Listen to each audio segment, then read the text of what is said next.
अरे का आम्ही त्याच्या आवाज उठवतोय, आम्ही सभागृहात उठवतोय, त्यांना पत्र देतोय. सदाभाऊ, तुम्ही अशी पत्रमित्रांची भाषा, सगळी तुम्ही सरकार. आक्रमक शेतकरी नेते म्हणून आम्हाला माहिती आहे. तुम्ही केव्हापासून अशी पत्रांची भाषा करायला लागलात? आता काय करता, आता निराश झालो आम्ही साहेब. 35 वर्ष कुठलंही सरकार आलं तर शेतकऱ्याचं मरण ठरलंय. त्याला हे सगळं बंद करावं आणि आता घरात बसावं असं वाटायला लागलं. हे सगळं सदाभाऊ खोत नावाच्या शेतकरी संघटनेच्या नेत्यांना वाटतंय की सदाभाऊ खोत नावांच्या आमदारांना आता हा साक्षात्कार झालाय की काही सरकार बिरकार ऐकत नाही आपलं, आता जाऊ देत सगळं, शेतकऱ्यांनी शेतीतनं बाहेर पडावं अशी निर्वाणीची भाषा त्यांनी सुरू केली आहे?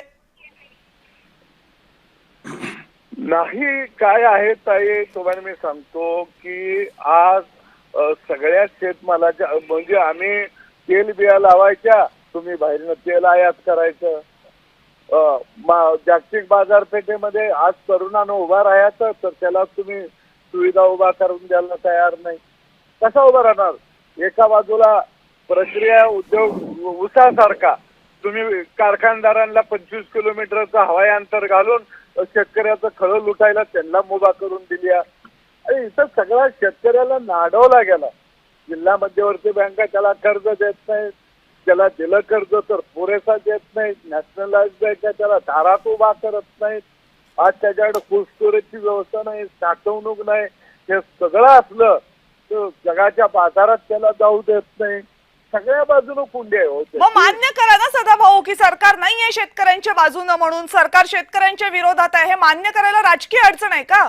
नाही नाही नाही, सगळी सरकार तसली आहेत, कोणच शेतकऱ्याच्या बाजून नाही. सगळ्या सरकारांचे सदाभाऊ खोत हे भाग नव्हते ना. आता तुम्ही ज्या सरकारमध्ये आहात ते सरकारही जर न्याय देत नसेल तर मान्य का करत नाही तुम्ही की हे सरकार नाहीये शेतकऱ्यांच्या बाजूनं? त्या विरोधात लढायचं आहे, फक्त लढायचं शेतकरी.